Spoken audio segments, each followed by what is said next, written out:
Les disciples ne devaient pas se mettre au travail en comptant seulement sur la promesse du Saint-Esprit. Il fallait qu'ils attendissent pour travailler, de pouvoir témoigner et prouver que Christ leur avait envoyé du ciel son esprit. Ce n'est pas en arrière que nous devons chercher notre Pentecôte.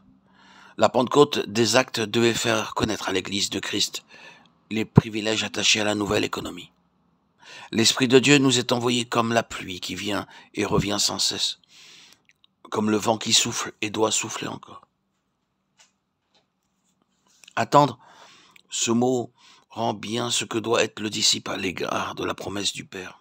Attendre, c'est renoncer à soi-même, à sa propre force et sagesse. C'est être prêt à tout abandonner pour obéir à l'Esprit. C'est compter avec joie et foi sur tout ce qu'est Christ, sur tout ce qu'il va faire. Attendez. C'est là la dernière recommandation du Seigneur avant de monter au ciel.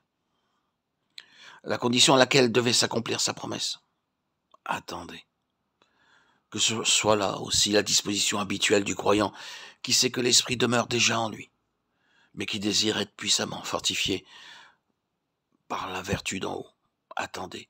Que ce soit là aussi l'attitude de l'Église lorsqu'elle demande que le Seigneur revienne et manifeste sa puissance dans le monde. Il leur recommanda d'attendre, acte 1:4. Demeurez, attendez, jusqu'à ce que vous soyez revêtus de la puissance d'en haut, Luc 24:49.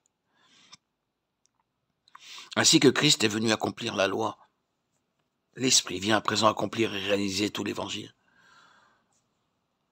Tout ce que Christ a fait ne nous servira à rien si le Saint-Esprit ne venait pas nous l'assimiler. Il nous faut continuer à attendre. Persévérez dans cette attente tout le jour au milieu de tous vos devoirs, répétant ces mots. Je m'attends à toi tout le jour, psaume 25:5.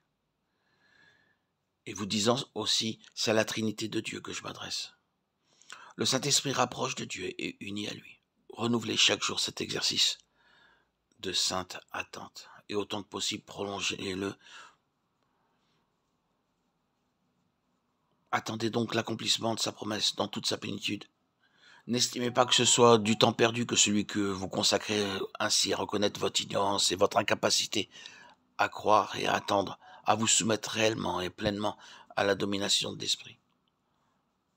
La Pentecôte est là pour témoigner dans tous les âges de ce que Jésus, remonté au ciel, fait pour son Église, et dans tous les âges, aussi les 10 jours d'attente, enseigne aux croyants quelle est la disposition à avoir pour se tenir devant son trône et éprouver que les grâces de la Pentecôte continuent à être accordées. Frères, la promesse du Père est certaine, c'est de Jésus que vous la tenez, et l'Esprit lui-même travaille déjà en vous. Sa présence en vous et sa direction sont votre partage, le partage de l'enfant de Dieu. Souvenez-vous donc de la recommandation de notre Seigneur. Attendez-vous à Dieu, attendez-vous à l'Esprit. Attendez-vous, dis-je, à l'Éternel, heureux tous ceux qui s'attendent à lui. Notre Père, par ton Fils bien-aimé, nous venons de d'entendre ta promesse. Le fleuve d'eau vive ne cesse de couler, venant du trône de Dieu et de l'agneau.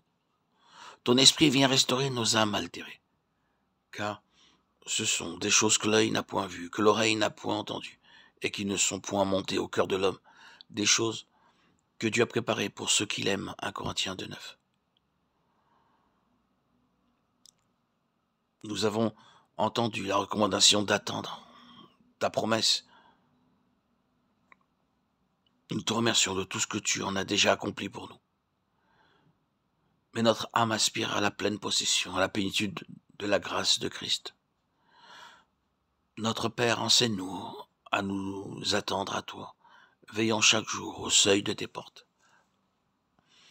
Enseigne-nous chaque fois que nous allons à toi, à attendre le Saint-Esprit.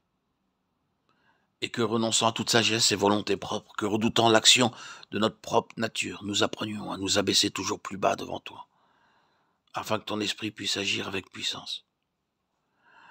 Oui, enseigne-nous qu'à mesure que nous t'abandonnerons davantage de jour en jour la vie de notre moi, la vie sainte qui a sa source en toi grandira en force et en puissance en nous, et que nous pourrons alors t'adorer en esprit et en vérité. Amen.